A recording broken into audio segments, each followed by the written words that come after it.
शिक्षक मित्रों, आज शनिवार में सत्याग्रह धरना कार्यक्रम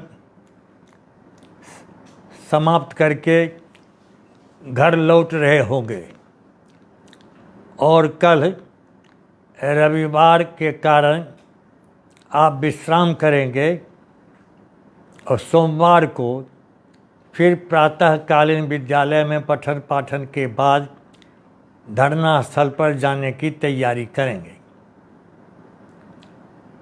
आपने अखबारों में पढ़ा होगा या टीवी पर, अन्य चैनल पर, यूट्यूब पर, फेसबुक पर, व्हाट्सएप पर कि सरकार परीक्षा लेने की तैयारी ज़ोर शोर से कर रही है और उसके लिए एक महत्वपूर्ण बैठक आयोग के साथ शिक्षा विभाग में आयोजित है सोमवार को ही 29 तारीख को।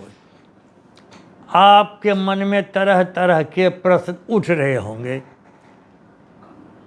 सवाल यह है, इस बात को आप समझ रहे होंगे, आप सब पढ़े लिखे हैं, MA, CE, MA, M.Com, DLED, PhD, बहुत अनुभवी हैं, बहुत दिनों से पढ़ा लिखा रहे हैं।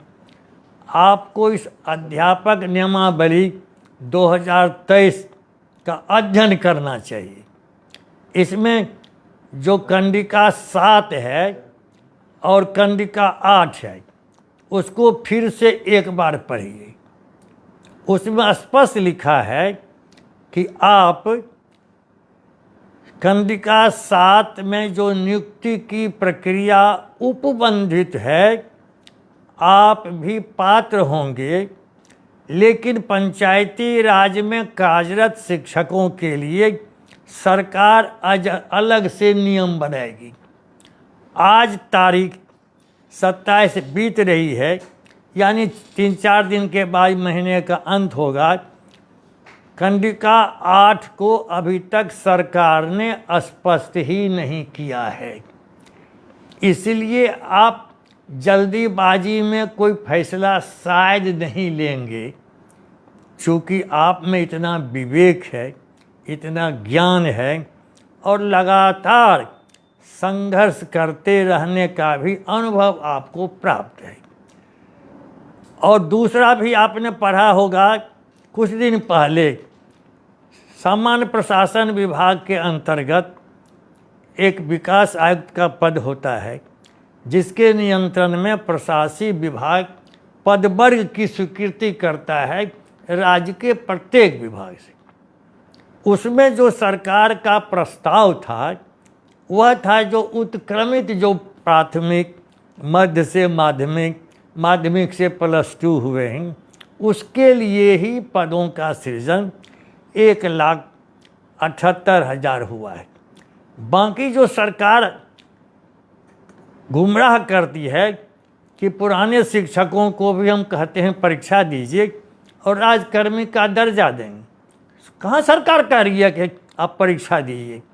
आपके संबंध में अलग से विचार करेंगे। जब सरकार ने विचार ही नहीं किया है आपके लिए तो आप धड़फड़ क्यों कर रहे हैं, क्यों जल्दीबाजी कर रहे हैं, क्यों कानाफूसी कर रहे हैं, एक दूसरे से क्यों पूछ रहे हैं? कोई कंप्यूटर साइंस के टीचर है वो क्यों किताब खरीद रहे हैं, इधर उधर क्यों दौड़ धूप कर रहे हैं, सिलेबस में क्या क्या छोड़ दिया, क्या इससे क्या माथापच्ची करने की ज़रूरत है? मान लीजिए सभी पुराने शिक्षक 4-4.25 लाख परीक्षा में बैठ जाए तो उसका पद ही नहीं है।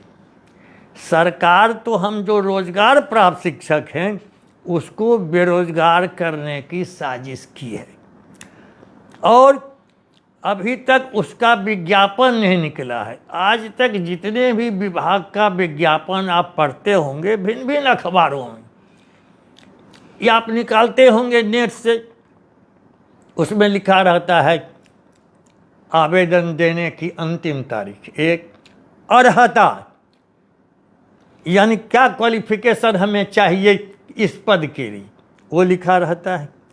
उसमें परीक्षा की तिथि कहाँ लिखा रहती है?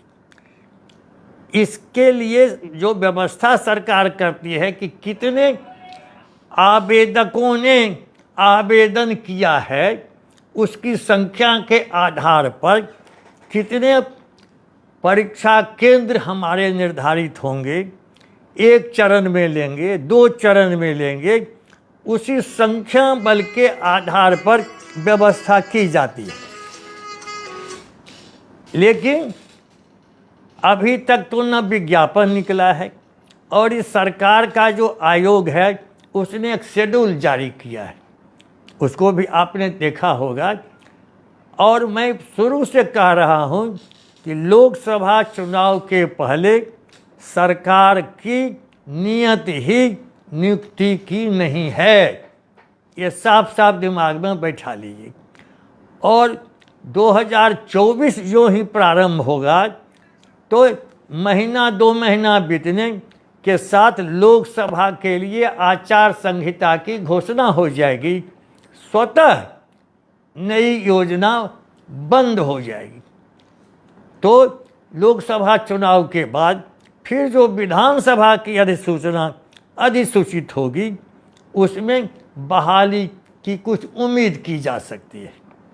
अब तो हम कह रहे हैं कि 4 सवा 4 जो अभ्यर्थी 4 साल से लाठियां खा रहे हैं, सड़कों पर धूप में वर्षा में परेशान हो रहे हैं, आपने उनसे वादा किया था कि हम 7वें चरण में शीघ्र बहाली करने वाले हैं।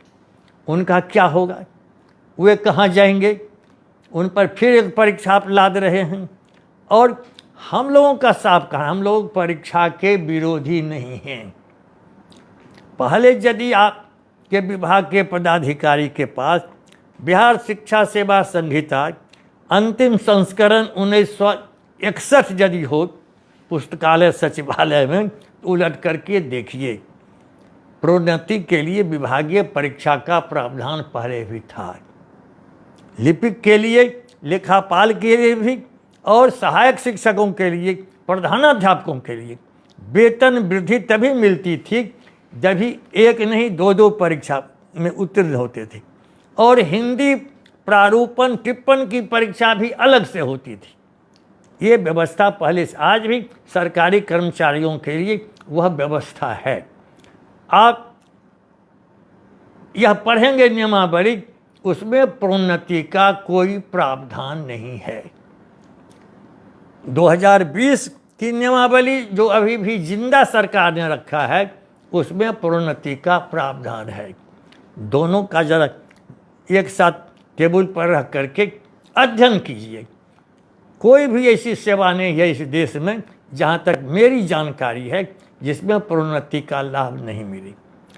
तीसरी बात, जो आम लोग चर्चा करते हैं कि जो हाल फिलहाल के नियुक्त हैं वे परीक्षा फॉर्म भरने के लिए धड़फड़ा रहे हैं, अवता रहे हैं जल्दीबाजी में कि किसी तरह से हम सरकारी क्षेत्र में चले जाएं। कुछ हमारी बेटियां, कुछ बहनें भी, चूँकि इतने दिनों से लगातार, जब कुमारी कन्या थी तब उनका नियोजन हुआ, अब शादी हो गई, बाल बच्चेदार हो गई, गोद में बच्चा को लेकर के मीलों कोसों जाना बड़ी कठिनाई है। सरकार ऐसी निर्दयी है, संवेदनहीन है। आम शिक्षकों के लिए तो तबादले का कोई नियम नहीं बनाया, महिला के लिए, दिव्यांग के लिए बनाया, तो वह भी तबादले का कोई प्रावधान रहते हुए अब इधर फिलहाल में निदेशक महोदय ने कृपा की है, देखिए कहाँ तक नियोजन इकाई में ही तबादले हो पाते हैं। लेकिन उसमें नई नियमावली में है कि इनकी सेवा स्थानांतरणीय होगी। कुछ लोग इस लोभ लालच में, अब पटना नौबतपुर के कोई शिक्षक बांका में हैं, कोई गोपालगंज के शिक्षक किशनगंज में हैं, किशनगंज के शिक्षक बक्सर में हैं। अधिकांश ऐसे शिक्षक वहीं डेरा लेके बस गए। लेकिन घर लौटने की इच्छा सबों की होती है। हम तो स्थानांतरण की मांग सबों के लिए कर रहे हैं। इसमें पुस्तकालय अध्यक्ष का कोई प्रावधान नहीं है, इसमें शारीरिक शिक्षा अनुदेशक का कोई प्रावधान नहीं है, इसमें संगीत शिक्षक का कोई प्रावधान नहीं है।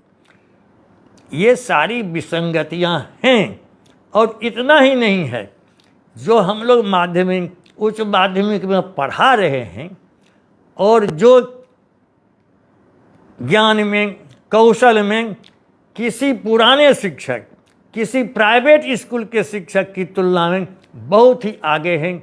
जो हमारा स्तर है पढ़ाई का, जो परीक्षा फल हम दे रहे हैं, चाहे इंटर का हो या मैट्रिक का हो, वो देख लीजिए देश में अव्वल है। अभी जो भी प्रतियोगिता परीक्षा होती है, हमारे बच्चे हमारी बच्चियां आगे हैं, इसलिए हमें गौरव है, हम निष्ठापूर्वक पढ़ाते हैं। और फिर यह पहली सरकार है 2006 से नीतीश कुमार के राज में, कभी भाजपा गठबंधन के साथ, कभी जदयू राजद के साथ सरकार चलाते हैं, लेकिन महागठबंधन में जब आए माननीय नीतीश कुमार जी, और तब ऐसा मौलिक अधिकार छीनने संबंधी निर्देश दे देना शिक्षा विभाग के अपर मुख्य सचिव दीपक कुमार सिंह को।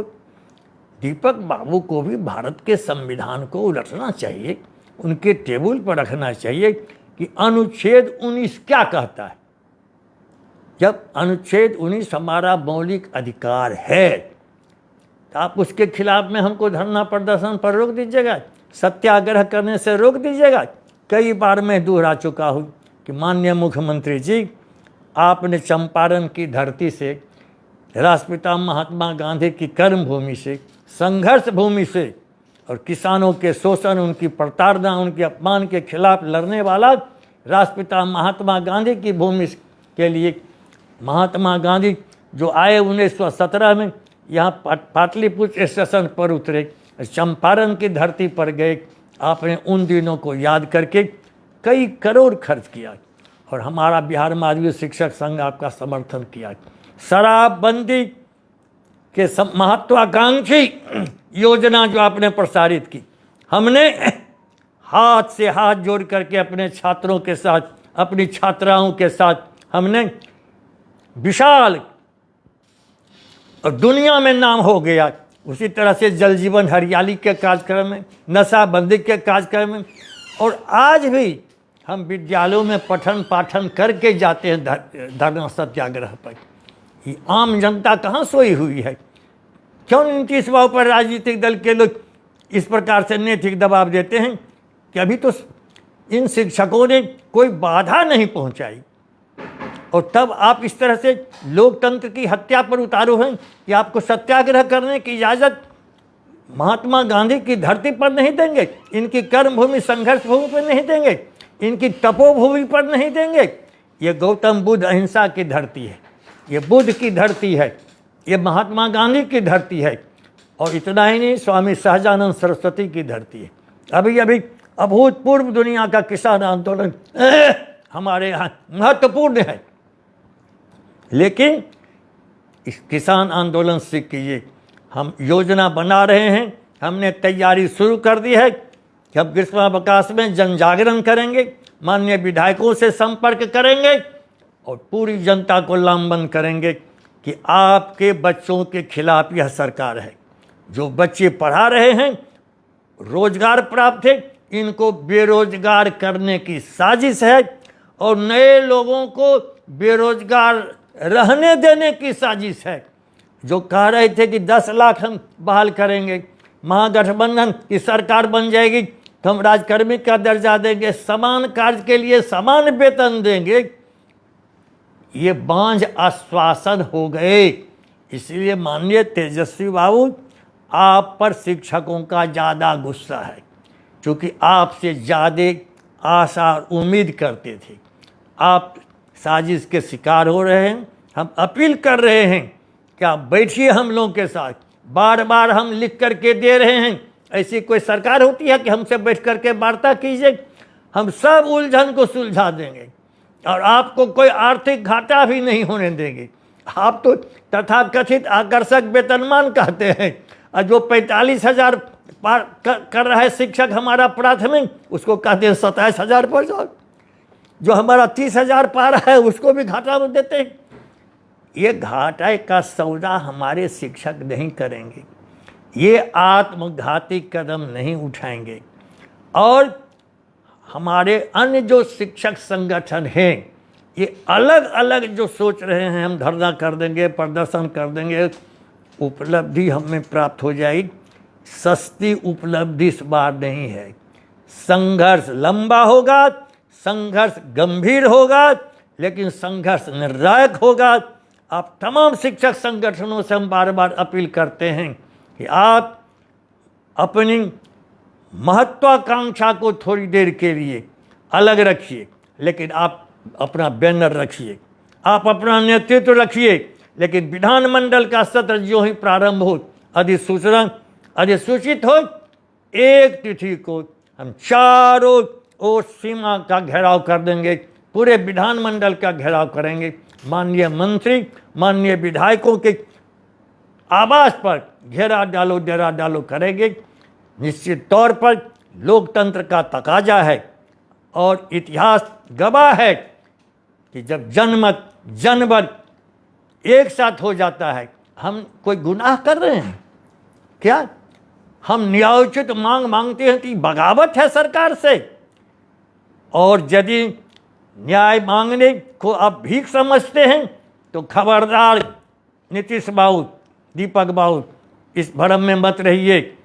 आपने महागठबंधन के साथ और देश के पूरे विपक्ष को एकताबद्ध करते हैं, और घर में शिक्षकों को आप सड़क पर लाने के लिए विवश कर रहे हैं। आप उकसा रहे हैं। हमारे संगठन के जो सदस्य हैं वे आस्थावान, निष्ठावान हैं। वो तो उम्मीद लगाए हुए थे कि अब हमको हड़ताल, संघर्ष, धरना प्रदर्शन की कोई ज़रूरत नहीं है। अब शिक्षकों के लिए न्याय देने वाली सरकार आ गई और बिना कुछ कहे वेतनमान भी हमको 7वें वेतन आयोग की अनुशंसा के मुताबिक मिल जाएगा।